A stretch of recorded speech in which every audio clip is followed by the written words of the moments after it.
LAPD to sue Angel Manalo and Kim for illegal possession of firearms in March 3, 2017, 8:40 p.m.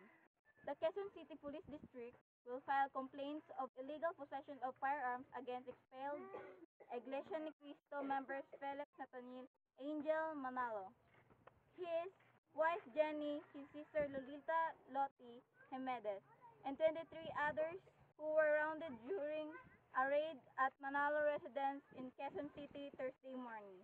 The raiding police officer charged into the compound at 36 Tandang Sora Avenue in Quezon City, armed with a search warrant issued on the basis of witnesses' accounts that there was an armory there. They seized several high-powered firearms in the house, including a shotgun, an M16 rifle, a rifle grenade, and over 100 rounds of ammunition advertisements.